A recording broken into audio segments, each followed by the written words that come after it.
Okay, good morning, everybody, and welcome to another Monday morning coffee chat here on Adventures with Sarah. So this week, as you can tell, Reed is already in India, and as is our friend Chetan. Good morning, Chetan, or good evening to you, all the way coming to us from India. And Reed is coming to us from fake India. And my son Luca is standing in the background because he wants to come and say hi to Chetan, I think, real quick, because he has made your chai about 100 times since there was the chai recipe. I shared it with all my friends. They loved it. They loved it. Lovely. That's great. So you have a big fan in my house. Yeah. So today we're here to talk about Southern India. We featured India, mostly Northern India, when we did Where in the World a few weeks ago. And so this week we are going to feature a different part. So is Southern India, Chetan, just a completely different animal, completely different thing than Northern India? Absolutely. Just to start with, even the spellings are different, Northern India, Southern India. But yes, South India is... India is such a huge country and it offers such contrasting experiences, whether you are in Northern India, Southern India, Western India, Central India. When we generally talk about Northern India, it's more about the royal forts and palaces and heritage properties. Once we go down south, the purview slightly changes. The lifestyles are very different from Northern India. The language is very, very different. Then it is also the land of spectacular buildings that have been converted into grandeur of temples. It's very, very highly religious communities as compared overall. The entire country is very religious. But when you go in different pockets, you actually come across such a beautiful variety of people, their lifestyles, food, language, as I said, practically. So yes, it is a totally different world altogether. And just to share with you, certain places within Southern India, for instance, probably some people might be aware of the word backwaters of Kerala. Backwaters happens to be a small part in the southern state of Kerala, which actually runs almost 2/3 the length of coastline towards western side Arabian Sea, parallel to the Arabian Sea. And it has been enlisted in National Geographic's 50 best destinations to be visited on Earth, the backwaters of Kerala. So, wow, and why is that? We're going to talk about that later this week with a friend of ours who's been there, but why is that? What's so special about the backwaters of Kerala? Basically, it's all, you could say it is something like Venice of the East. Much of the part that goes along the Arabian Sea, if you really go through the map of India, and when we look at the map, for example, look at my hand. So if you look at my left-hand side, which would be probably right towards your side, this is all Arabian Sea, and almost up till the 2/3 length of the coast of the state of Kerala. Behind it is all a big stream, which is basically a composite figure of almost about 33 small and big rivers that fall back. And that is the land that actually has ample of smaller islands. There have been reclamation, dikes have been constructed, and the village communities have been living there for centuries. A very, very interesting history as well up there, but it offers some of the best tranquil waters and views of the very, very lethargic lifestyle of the local communities. Rice, paddies, and coconut fields, bananas, and spices, they are pretty common sight in that part. And a lot of people actually who are living in the remote area, smaller village and communities, they don't really have any roads because all the way that you need to come out to the mainland is through ferries or dugout canoes. So they have their own the water taxis up there, which are nothing but a small dugout canoe, and people would be rowing them all the way to the mainland. At the most, some places eventually would be having only a very thin line where a two-wheeler or a bike could be commuting. Otherwise, you need to walk. Very remote, beautifully green, lovely food, and rich in their cultural celebration, be it temple festivals of their churches. That's also one of the main stronghold of what we call as a Syrian Orthodox Christian community. So pretty much lively. Can I chime in? Yeah, go ahead, Reed.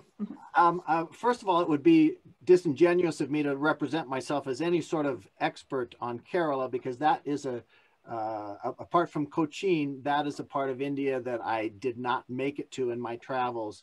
But I've read and I've researched, and just from my experience in India, I think I can comment that India is, Chetan did a great job talking about how diverse it is. It's also very, very intense. And then when you go to Kerala, everything is much more relaxed, right? And this backwater experience, I think, also is appealing because it's literally turning back the clock. Like Chetan said, there's no big industry back there. There's no factories. There's no roads. There's no modern transportation. It's as if you've kind of turned your clock back a century or so to a simpler form of life, a slower pace of life. And I think that as part of any experience in India, that is such a welcome juxtaposition to everything else that you experience on every other day that I think it gets sort of elevated as a visitor experience. Absolutely. And the best part, the golden line, or you could see the icing on the cake, is a very, very friendly and welcoming people up there. Out of nowhere, you would always meet them. They would be more than welcoming, inviting you to their homes, share them with a cup of chai, coffee, and meet with their families. All the houses are literally rendered open to the guests. And up till some years back, today is a different scenario though, up till some years back, there were not even very good hotels up there. So most of the people were eventually, what is more popular up there is to stay with the local family. So that actually provides them with alternative economic activity as well as a part of a line of employment for them. And for us as a visitor, for our people who are the travelers, it offers an authentic experience of how the life, as you said, laid back, relaxed, but it still keeps on moving along with time. So it's a really, really totally different experience up there. So Reed, have you been to Southern India much? Have you spent much time down there? I have been to Southern India, and I'm really glad to have an opportunity to say a couple words about that. Again, I don't think it would be at all fair for me to represent myself as an expert, but I did have an experience many years ago there, and my recollections are so rich and powerful, and a lot of that, I believe, comes from the fact that when I went to India the very first time, we started in the South. And as you know from past programs with me, I'm a big advocate on how important expectations are. Expectations can be both positive and negative when we travel. And so I went to India, and in the early 90s. And what did I know about India? I knew about the Taj Mahal. I knew about Rajasthan. I knew about the things that Americans know about, right? I knew nothing about the South. And we flew into Madras, which is called something else nowadays. Chennai. Chennai, thank you. Yeah, and went right away down to Mamallapuram. Mamallapuram, yeah. When you were talking about languages down south, I was going to chime in and say, yes, it's even more unpronounceable down there. So Chetan will be correcting me throughout today. Anyway, we started our sojourn down south there, and we went from town to town, and I just kept having these jaw-dropping experiences. I think primarily because I had zero expectations. I didn't know what to expect. I didn't know what I was going to see. We had a Lonely Planet book. We would check out the things they were recommending. And it was one awe-inspiring moment after another. And I remember thinking, I might as well complete my narrative about expectations. As I traveled through the South, and it took us the better part of 2 months to work our way to the South and then back up into Rajasthan, and then we started seeing the traditional sites, I kept thinking, when I see the Taj Mahal, I'm going to have a heart attack and die, right? Because, everybody knows the Taj Mahal is the pinnacle of architecture and art in India. And my expectations got way out of whack. When I finally saw the Taj Mahal, I'm kind of embarrassed to admit it, but I was like, oh, it's just like all the pictures I've ever seen. Whereas I'm really trying to make a point here. Americans don't know anything about Southern India. So I think that the wow factor goes way off the charts. compared to what we already know about and expect. So that's one of the reasons I'm excited to put together a tour down there to take people, even though my recollections are now almost 30 years old. They may be skewed by the fact that 30 years ago, we didn't have the internet. We didn't have all the, maybe people know a lot more about Southern India. I'm a little nervous that I'm pumping the South too much, but man, it was almost a life-changing experience for me 30 years ago. Well, I would say that what you're kind of suggesting is something I find analogous to things I do in Italy, because everybody knows Venice, Florence, and Rome. Everybody's impressed with the Colosseum. Everybody's impressed with the Venice canals, but then you take them to Sicily and they have no clue what they're going to see. And typically people, even if the stuff in Sicily, I think is comparable, but maybe, it kind of depends where you put that on the scale of exciting experiences.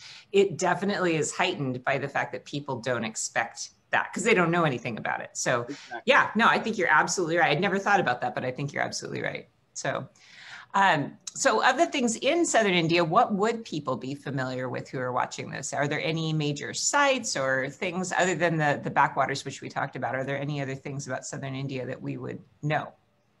In Southern India? Yeah. Quite a few, I believe people would be knowing about those and heard of. Even for those who would have had a little exposure to history, one of the very interesting facets of Southern India in particular, in general for India, but in Southern India for particular, is that the part of Southern India that we are mostly talking about, it has been touched upon by invasions and visitations from so many different European strata. So we have had Dutch coming, Portuguese coming, we had French coming, and we have Danish coming. Not many people know that Chennai, small part of Chennai, also had Danish connections. It's like very, very hidden. Then we had Jewish. One of the oldest synagogues is in Cochin, right? That's again in Kerala. We had Arabs, and then we had the contemporary Hindu rulers who were like some of the spectacular and flamboyant crusaders of their time. And they led to construction of some of the mind-boggling temples, palaces up there. Most people will be knowing about that is that certain part of India was mostly known as the spice trade capital, because that's how most of the ports were being followed upon, right? So when we talk about Kerala, it's more of spices and backwaters and beaches. When we go further down on the other side towards Tamil Nadu, Chennai happens to be the capital, older name Madras, as Reed already told you, but then it's not only the smaller pockets, like it's a big repository also of UNESCO's World Heritage Monuments, like the other town, which is about an hour's drive from Chennai or Madras. It's called Mamallapuram. Mamallapuram is a cluster of spectacular monolithic structures. That's also one of very big shore temples up there that were all constructed about 15th, 16th century. Come towards another beautiful and one of the very highly religious cities called Madurai, and it boasts of one of the most spectacular and eye-popping temples of Meenakshi. That actually happens to be named after the consort of Shiva, Meenakshi temple. And a basic difference between any of such structures in Southern India as compared to Northern India, that all these beautiful buildings, I use the word beautiful because imagine a massive pyramidal shape, which would be the entrance of any of these temples. They have multiple strata, multiple layers, and every single layer is having beautifully painted and sculpted statues, each with its own story behind it. Oh. So they are not only very, very rich when it comes to following traditions or cultures, they are very, very rich when it comes to architecture. And on the top of that, it literally, the Southern India in particular, literally reverberates with lots of festivals, which are simultaneously celebrated all across the country as well, but more predominantly across Southern India. One of the very, very interesting kind of a festival it has turned into is called a snake boat race, which is organized in August. It is a massive boat. It's more in backwaters of Kerala that we have it.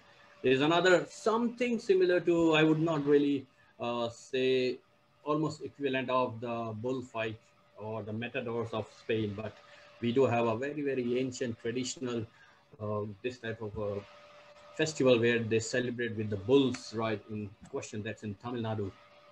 It's still celebrated. A lot of people come over. There are massive temple festivals up there. Very simple in day-to-day life. Very easily standing out and recognizable is the dressing sense of people up there, especially women.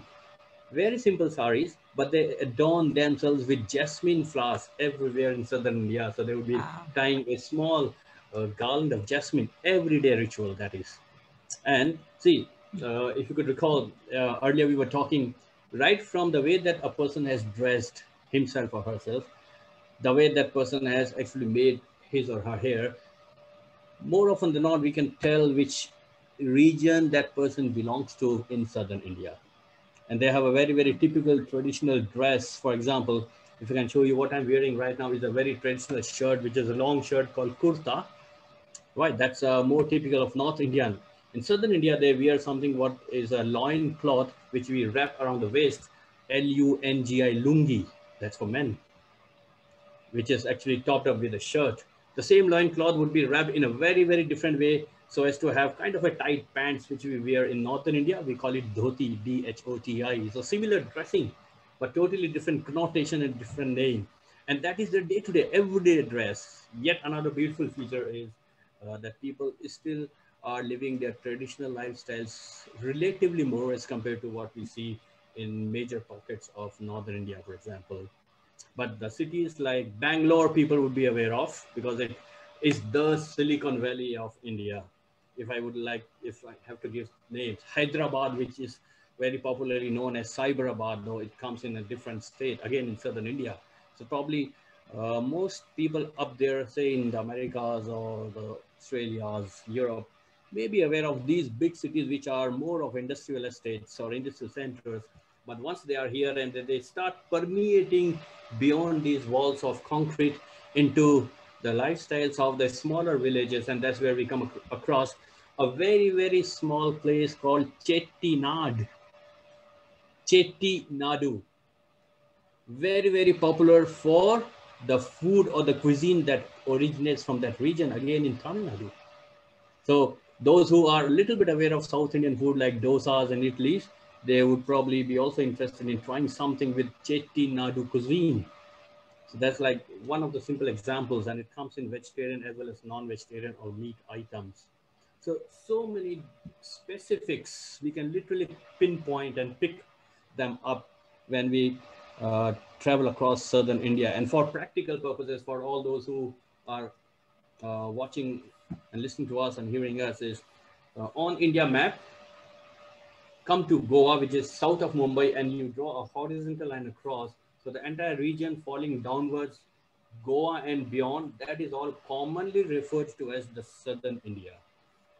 So all right, India, and since you're talking about that, actually, I'm going to go ahead and do a quick share screen so people can see. Just because I have to admit, I'm kind of an idiot about this. I don't know southern India very well at all. So I'm just kind of for my own uses here, looking at what are we talking about when we talk about southern India? GOA, Goa, come under Mumbai. Mumbai, yeah, right where your arrow is. Yeah. You can come down. So here it is Goa. Yeah. So come little down. Okay. Little down that Hyderabad, that all. So if you draw a line across, the horizontal line across Goa, you see Goa slightly up? Mm-hmm. Yeah. So yeah, when Goa we right draw, there. Yeah, right. So when we draw this line, the entire region down, that is commonly referred to as southern India. So towards Mumbai side is Arabian Sea.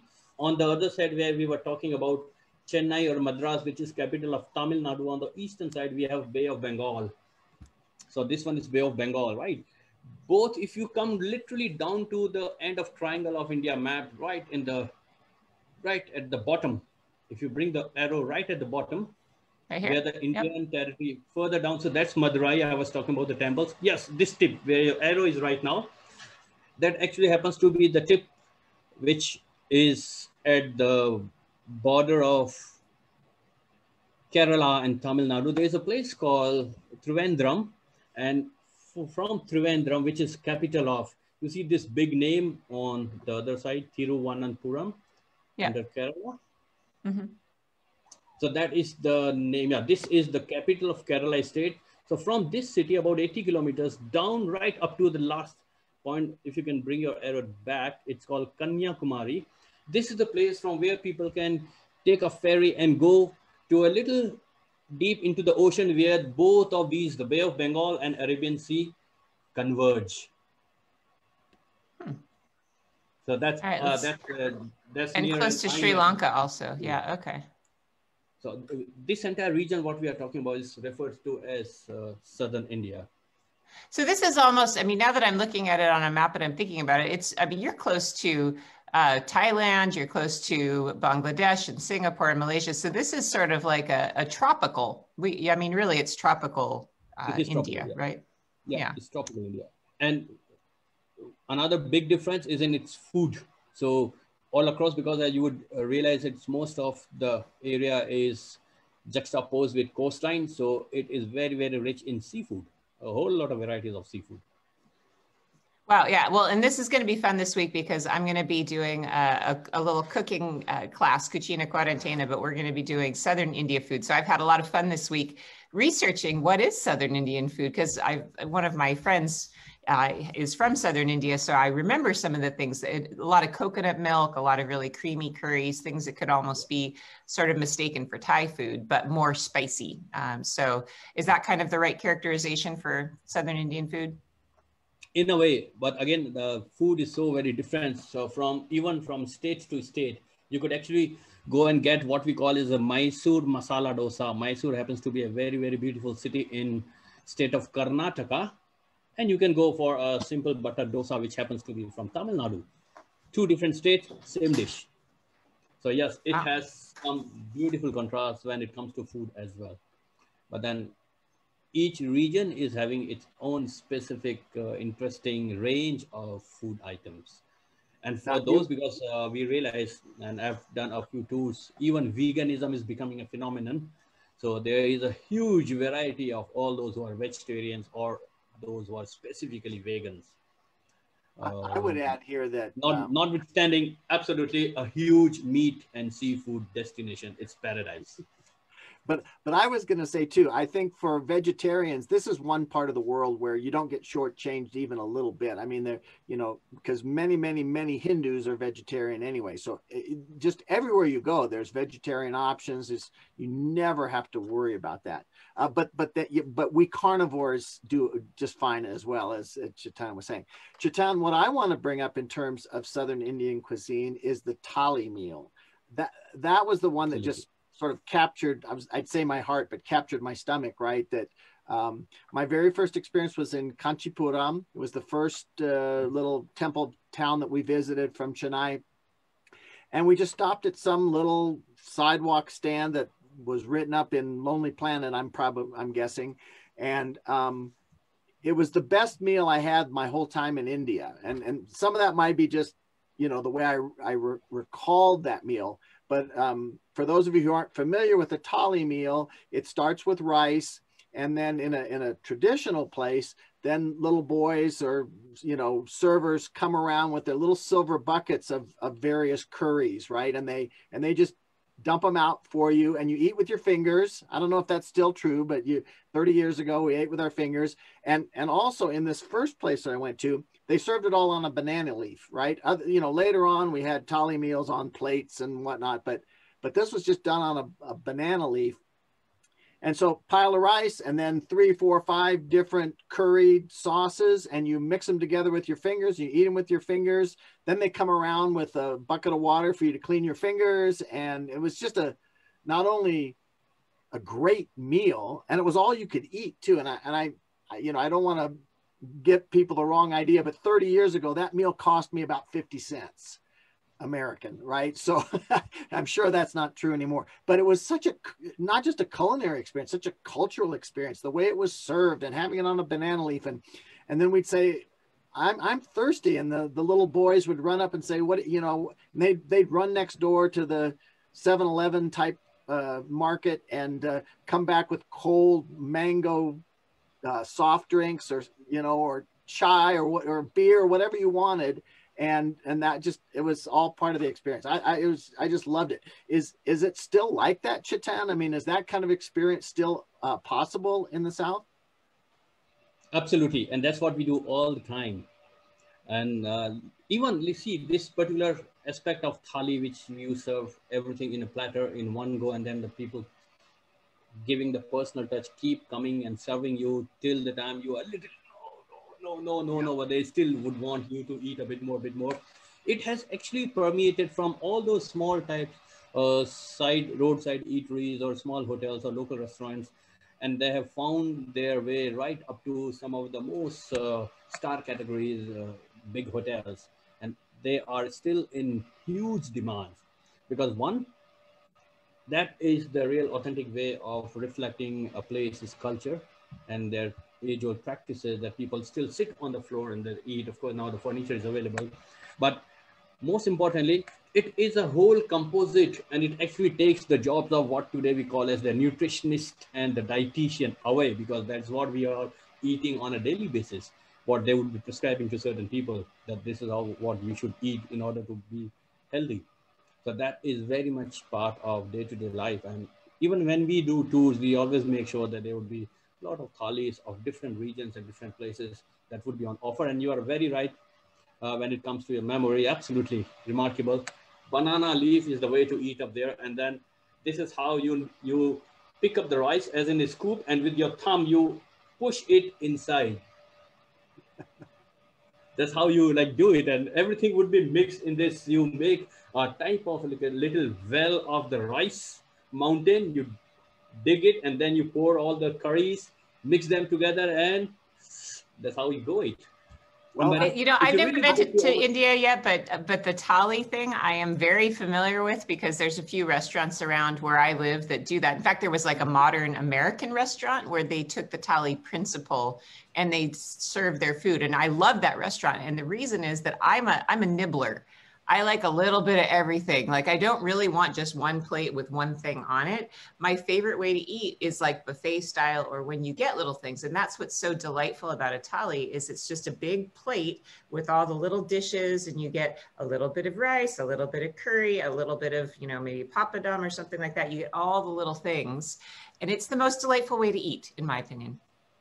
And that's so true as well, because it also introduces you to all the major interesting food items of that particular region. So if you're getting a South Indian thali, as we call it, if you're getting a Chettinadu thali, or you're getting a Punjabi or a Gujarati thali, for example, when we talk about Northern India, or Rajasthani thali, it actually introduces you to all those small items from variety of regions within that particular area. So that's yet another great introduction to trying bits and pieces. And then later on, when you travel further deeper, you can actually go, oh, I like that particular item. Okay, can I have more pickles?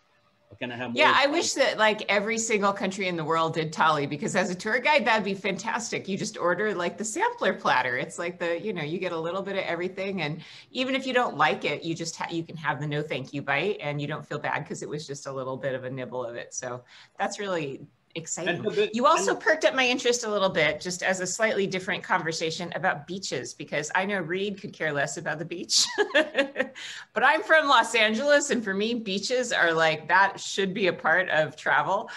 So is that a big part of traveling down there, people going to visiting the beaches? In Southern India, yes, but probably the concept of the word beach, as it spells out in any other country than in India, is very, very different. Yes, there's a seashore, there's water, the water waves coming, you have umbrellas, people just lying down there, blah, blah, blah. Very, very common, right? But then you have so much happening right at the beaches. So much things happening right at the beaches. We have a lot of festivals, a lot of families come, they spend a lot of time up there. The restaurants and shacks are up there. And some of the beaches are very, very beautiful, clean. And especially when we talk about the Kerala side or Arabian Sea, western side, the sunsets are glorious. You go to any other place like Varkala, or you go to Trivandrum, Kovalam beach is there. You even go to somewhere around, say, northern Karnataka towards Goa, right? Or when you're talking about Marina Beach, which is in Chennai, Madras, which also happens to be the largest walking beach. It spans almost about 7 kilometers long. And it's you actually have towards one of the end, this entire small village of fishermen community. So you can go and meet them, and you can actually get your fresh catch so as to be cooked into a delicacy, You can actually mingle with the locals up there. They have umpteen number of stalls of everything which goes by. And in certain cities, all these beaches are also like a very, very prominent areas for the locals to go out for an evening. So yeah, very, very popular. I have a question for you. My son loves to write questions on note cards for me because he listens to these conversations and he always wants to be involved. So his question for you today, which is interesting, is how does Southern Indian history relate to trade and Southeast Asia? How are the Southeast Asian countries are ones I know better. So how does India relate historically to Southeast Asia? Most of the times, whenever we talk about trade, so earlier, if you recall what we were talking about, that we have had people coming, visitors coming from, say, Portuguese or the Dutch, right? The French, they all came with a view to get what we call as a permission or sanction to do trade with all these, the local inhabitants of here, right? So ever since, as we talk about all these people coming and seeking permissions, getting from the King of Travancore in Kerala, from King of Madurai, Vijayanagar Empire, 15th, 16th century up there, right? So all these relationships, they actually were initially based on pure trade. So we had a lot of spices, seafood, marine products, and then textiles, a lot of textiles, which is like homegrown right up there. For example, Reed took the name of this place called Kanchipuram, which is a small town, but Kanchipuram produces some of the best silks in the world. I remember. Right, something similar to what we can have in Mysore, or for that matter, Varanasi. So all these items were so very popular, and it attracted all these people coming from different regions. And once they entered, they were literally flabbergasted by the presence of all the variety and availability and access. So that's how the relationship, when we talk about the trade, started. Even today, and gradually, there was a nice intermingling and blending of different empires, different traders. So there was a mingling of the incoming visitors, tradesmen. Some of them stayed back. They had hybridization with the local communities, and what we got was a unique product. Again, when we talk about lifestyle and talk about the food habits, the dressing sense, the people all together. So yeah, it was pretty much mutual. So then if people have been to Southeast Asia, this is an interesting sort of similar but different, because I mean, I do remember when I've spent time in Southeast Asia, all of the Hindu influences, and there is a lot of Indian influence in Thailand and Cambodia. So Absolutely. It's interesting. So you'll see both, right? You'll see it sort of both ways. You'll see the influence the other way as well. Interesting. Okay. All right, Reed, you're up next. Oh, well, let's shift up to Karnataka then. We haven't really talked about that. Mysore, and I can't. You might have mentioned the Hoysala temples up there, but you know, you shift just a few miles to the north on the west side there, and everything changes, right? The architecture changes. There's quite a spectacular palace there in Mysore that I'm sure we'll visit. And then those Hoysala temples. Can you tell us a little bit about that, Chetan? It's called, the place is called Somnathpur, which is about an hour's drive out of Mysore city, and all through the small villages that we reached there. So yeah, Hoysala was a very, very rich dynasty that prevailed and that prevalent in Karnataka during the 15th and 16th century. And they constructed some of the beautiful temples, all hand chiseled with very, very fine and intricate carvings inside and outside. So we have like this Hoysala dynasty was prevalent in the areas of Somnathpur and Badami and all those little small pockets. So they constructed similar temples. Hassan is another place where they have constructed all these temples up there. So yes, from the building point of view, it's not very big temple, but when you enter and when you start exploring right from the first entrance, the eyes would be popping out, looking at any single piece of hand chiseled and cut sculpture up there. Very fine details they have been done on the entire premises. And the best part is everything has been done with hand and chisel, done on very hard stone and granite. So just imagine so many years back, hundreds of years back, they have those techniques and artisans to work out the wonders. And yes, it is a much visited destination presently as well, the entire cluster of Hoysala Empire. Yeah, what I remember is, you know, those Dravidian temples of Tamil Nadu, Madurai, Trichy, Tanjavur. You know, you described it very well. Very, very vertical, right? These very sharply vertical pyramidal structures, gopurams. Yeah. That's the dominant feature. That's the wow factor down there. Then these Hoysala temples, very, relatively speaking, short and squat. More about, I would say, more about the details, like you said, more about the exquisite carving of the temple exterior and interior. You know, equally impressive, but totally different and just a few miles apart. That's the part that seems remarkable to me. So I take it, you know, my history of India is pretty thin. There must have been some dynasty that was, is that the name of the dynasty? Hoysala? Is that Hoysala, yeah. Yeah. His name of dynasty. And for example, you just mentioned about this small place called Tanjore, again known for great temple architecture. And imagine when we talk about all these buildings, the temples and their beautiful, intricate, finest carvings, they were the sculptors and the artists and those people who actually constructed these temples, the buildings. They were genius when it came to the use of sound and light in its natural way. For example, if ever we visit Tanjore, the temple, there's a spot where when you go there, with the rising sun, for example, if my hand is the temple Gopuram, or Gopuram is actually the name of spire as we call it, the temple tower in simple terms. So as the sun rises in front, in one of the sections somewhere inside, there is a small hole. Just imagine, now I'm talking about the imagination of the artists and those people who planned and finally constructed. People probably would know what is pinhole camera. So with the sun rising, the image of this temple tower is inverted, very clearly visible through that hole on the wall inside the temple. So that was one of the ways of those people to know about the time. What is the time? So imagine, like, they have gone to such details. Of course, you need to have someone who knows all these small, interesting facets of any of these buildings that we visit up there.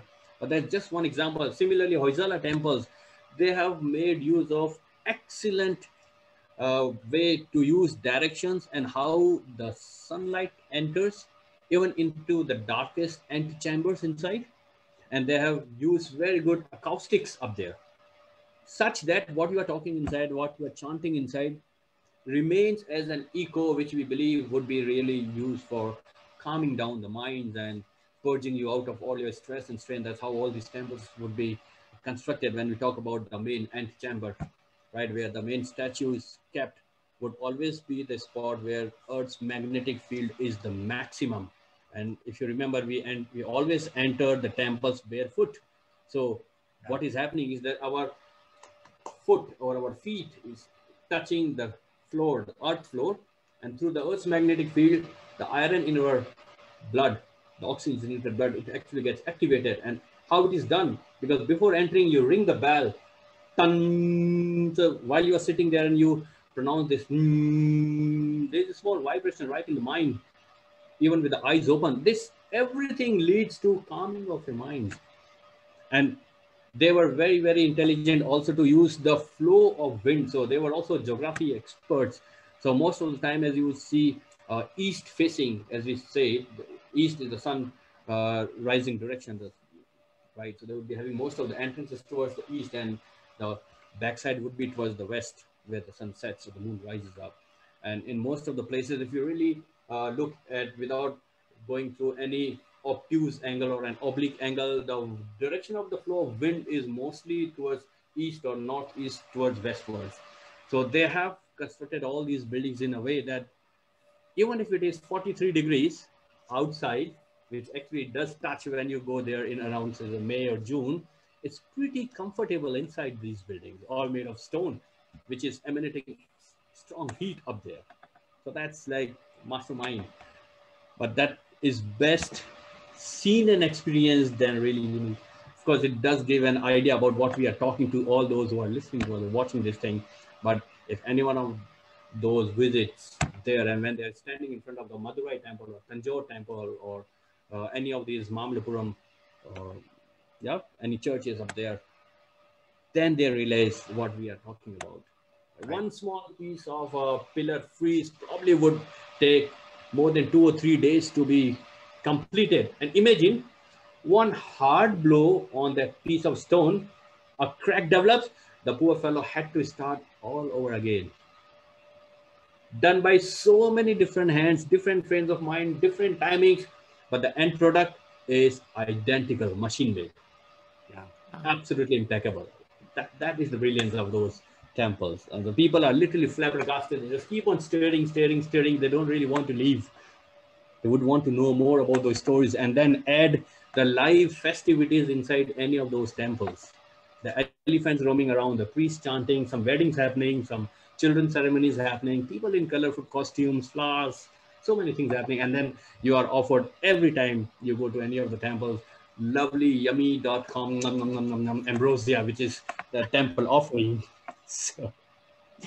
But by the way, this is the perfect time for me to say we do have the Southern India tour assembled, published. We're going to go in November of this year, and Chetan will be our guide. So those of you who are tuning in and hearing all this wealth of information, this is your guy. This is the guy that's going to take you around Southern India. So you're not going to miss out on any of these intricate insights because you don't have him. He's going to be our guide. So, man, I'm jealous. Thank you. You guys are going to go and have all this fun and eat the ambrosia without me. That's not fair.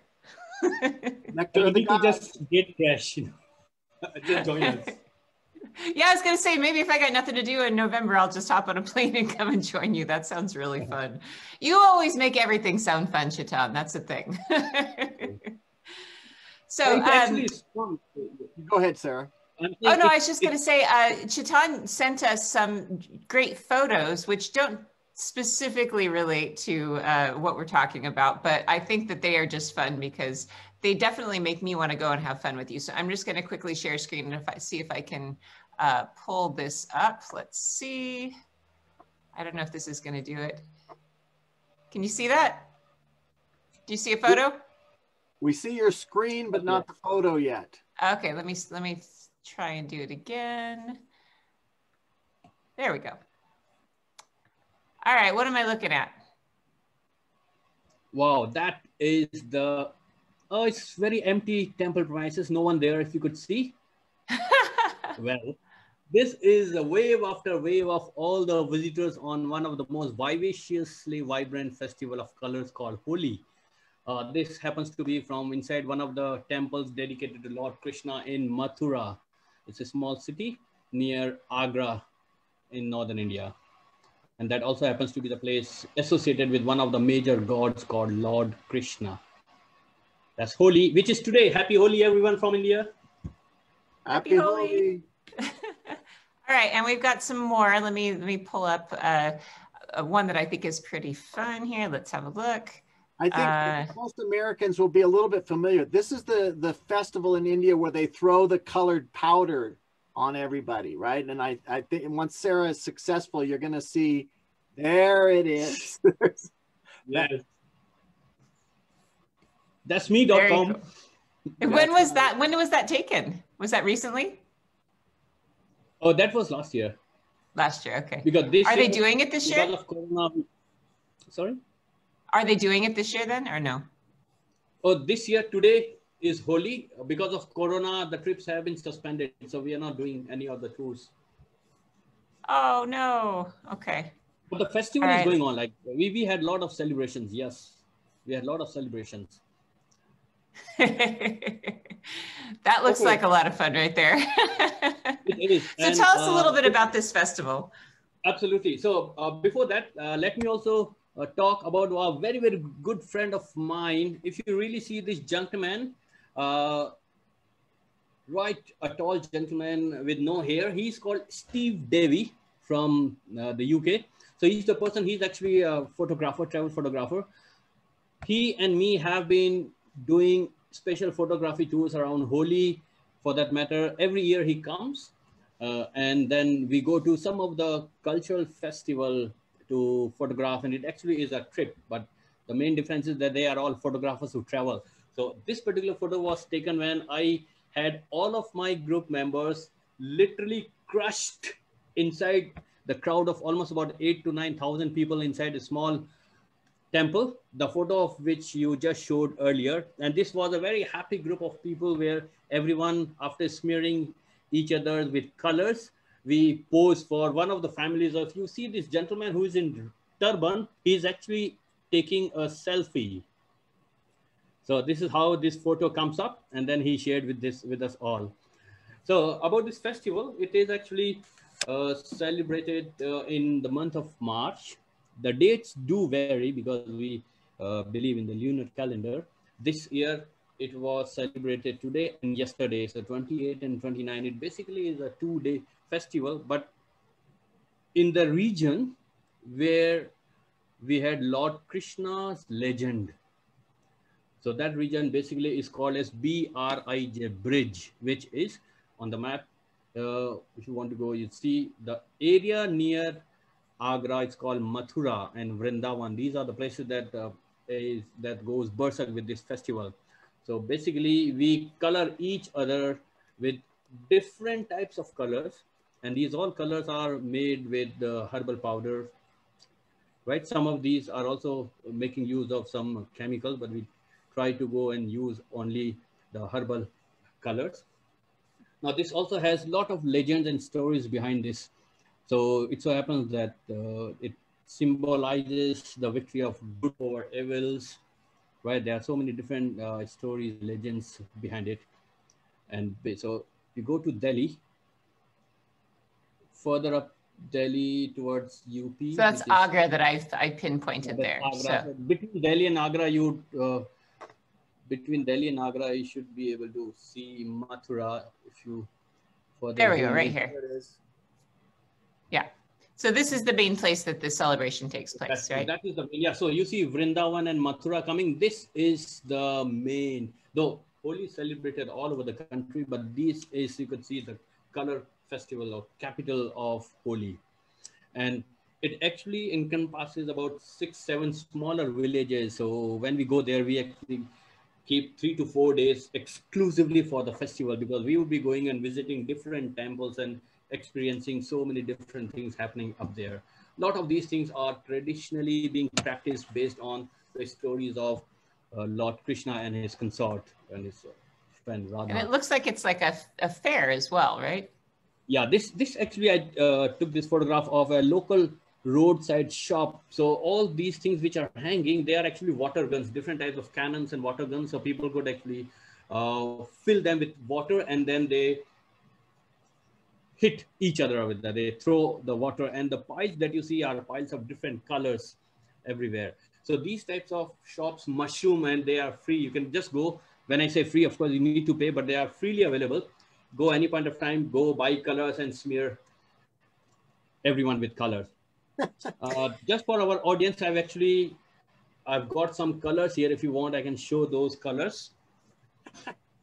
So there's a whole lot of different varieties of colors, and each color signifies something or the different, right? For example, this, if you could see, that is a red color.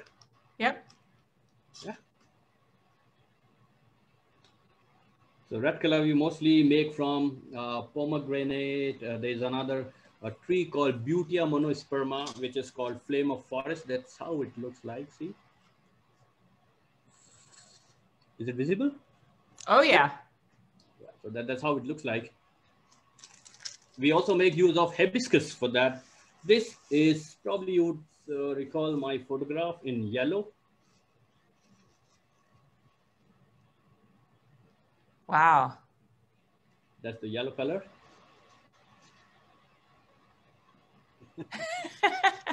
You're having a mini Holi just for us. For you, yes. So red color signifies passion, love, fertility. Traditionally, I'm talking about simultaneously, right? And now we have green. Here it is. Can you see the green color? Yeah. And when you mix these colors, so basically we buy these primary colors and then we can mix match to make our own combinations. Then we have, that's blue.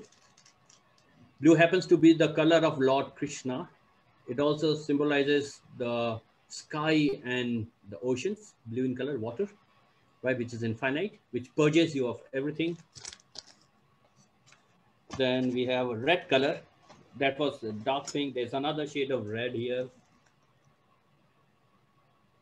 So basically what happens is the day that the first day is having bonfire. So kind of bonfire, we burn a big bundle of wood and then timber. That's when we say now the Holi starts. So we start smearing each other with colors. And right at that same time, now I'm tantalizing you all. Holi is not only just celebration with colors and going berserk. It is like an absolute riot of joy. So you can have a totally unforgettable extravaganza with everyone around you.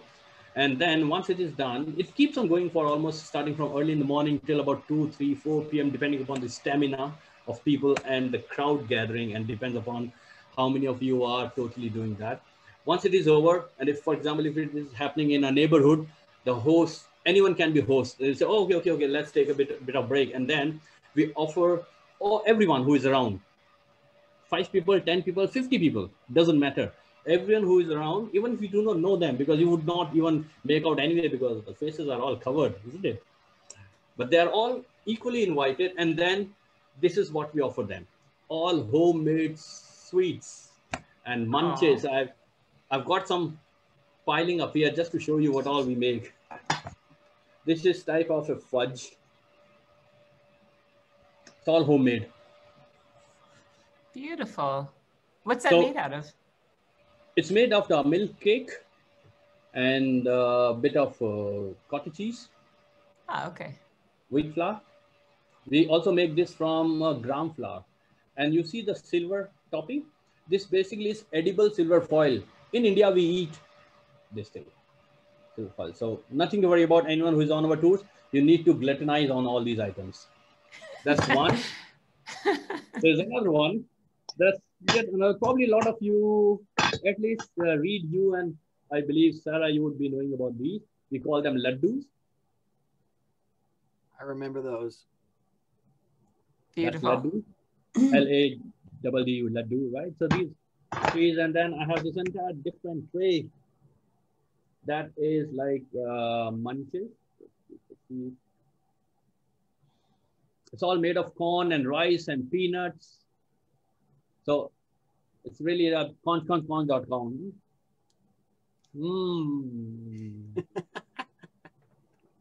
Homemade cookies from wheat flour. Absolutely in capital, bold, italicized, underline, yummy.com. Here you go. Can't you just put them through the camera and so I can take them out the other side? All yours. And then there's yet another homemade. It's very, very soft. This is called Barfi, B-A-R-F-I. So you would actually notice that the moment I pick it up, it breaks, very brittle. That's how it looks like again. It's made from gram flour. It's a sweet. Did you say that's called Barfi? Barfi, yes, sweet. That's what I thought too. I'm like, I think I heard that right. I'm just going to tell you that doesn't sound real appetizing to Americans. Just saying. Let them come on our tour, and they would always be eating this. Hey, that's why we got to travel, because you got to put something called Barfi in your mouth when you travel. Only when you travel with me and Reed do we make you eat Barfi. That should be our tagline now. That's like our new slogan. Come and eat Barfi with me and Reed. That's right. That's right. And again, just to satiate the interest, we can actually have Barfi in so many varieties again. So these are basically like the homemade sweets, but every corner of the road, you'll come across Indian sweet shop. So when we do the tours, I randomly pull over, take my people to any of the shops and say, okay, talk a bit about the sweets, the dry and with the syrup, Probably a few of you might be knowing the word rasgulla. It's like a donuts which is dipped in syrup, sugar syrup, Ooh. something like Oh, that. I've had those before. Yeah, at an Indian restaurant. Yeah, I've had that. Like a ball, Yeah. a reddish brown ball. Right. So we actually introduce all these while we are walking on the streets to our people, and then randomly I will pick up maybe something made out of nuts, could be of pistachio, almond, cashew.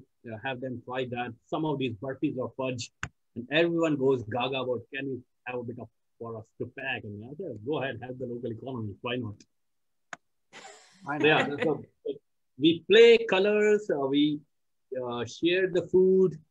And in the evening, so basically it goes on, the Holi festival goes on up to say 3 or 4 p.m. Thereafter, people kind of retire to their homes, have their lunch and wash, freshen up. And evening time today and tomorrow would be socializing. So we actually go and say hello to our neighborhood, our friends and relatives up there. So it's kind of a big time socializing event as well in the evening. So that's how it is. And people from world over now line up to come to some of the most prominent places like Varanasi, like Pushkar, right? And let me share with you when we are talking about, yes, it is played all over the country, but it is more prominently played in Northern India as compared to Southern India. But at the same time, when we are talking about Holi, the same day also coincide with some more festivals. So we have festivals for the Parsi community, the Iranians, right? Zoroastrian, they follow Zoroastrianism. So they have Navroz. For the Muslim community, Shab-e-Barat. So we have like one day, but so many different festivals happening. So that's yet another feather that adds to the kaleidoscopic nature of our country when it comes to celebrations or jubilations. So you have colors, you have people, you have joy, you have food, and you have me. Simple. Well, I'm ready. I mean, geez, I'm ready to get on a plane right now. So, well, this has been so much fun, you guys, talking a little bit about Southern India and about Holi in particular. And I have decided just in this conversation, one of these years, we're going to have to run an India tour during Holi so that we can actually bring people to experience it. I talked about that with another friend of mine, but it is okay for foreigners to participate, right? Oh, absolutely. Yeah. See, we do. It's Reed, would you like to say it? Then I'll add it. No. Just that I know that foreigners are more than welcome to participate. So you please go ahead. Absolutely.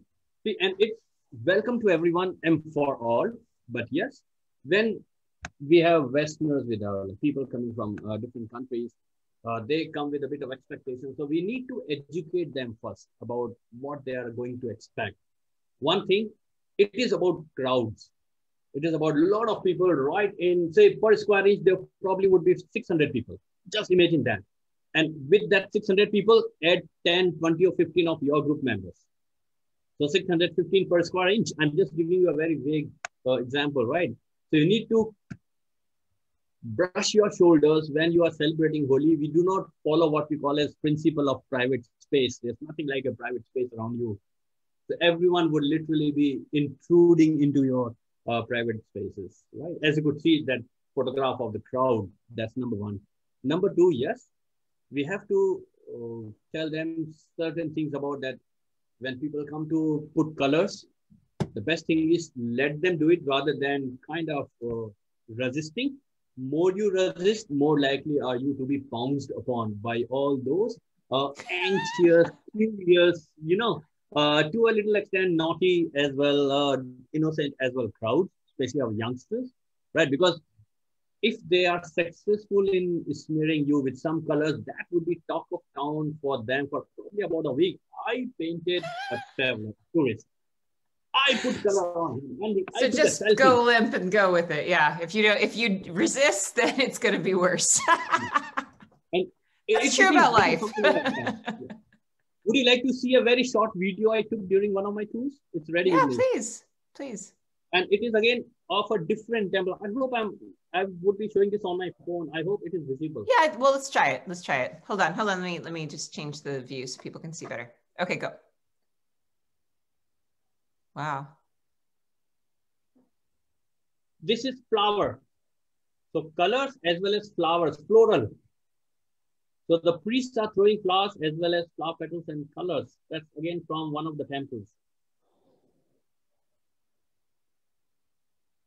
enough to make you want to become a Hindu.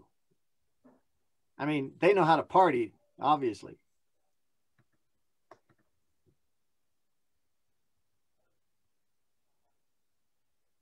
And now they're chanting the name of Lord Krishna. So everyone goes berserk, and it's like a big, and everyone is so welcoming and friendly, and they are very eager to help you out. If you are not feeling good, you're feeling like a bit overwhelmed, people are there. Immediately you get help. Absolutely. That's really cool. So Wow. yes, though we do say that we have to exercise caution, especially with younger generation, but yes, it is for everyone. Very cool. Well, it has been an absolute delight. And as always, every time I talk to you, Chetan, the hour goes by so fast. I can't believe that it's gone already, but it has been so much fun talking to you about Holi and about Southern India. And Reed, again, you're going to be going this year, 2021, to Southern India. So you've got that already on the schedule for imprint tours. I'm going with Chetan to Northern India, and that's going to be at the end of next year. So that's 2022, but that is almost sold out, or is it sold out? Getting close. Getting close to sold out. With provisional reservations, understanding that there'll probably be some attrition when it comes time for people to send money. But right now, if you'd like to go with Sarah to see in Northern India with Chetan in late October of next year, 2022, I wouldn't tarry over long because it is filling up. Yeah. And it's going to be bigfun.com, isn't it, Chetan? Absolutely.com without saying it. Yes.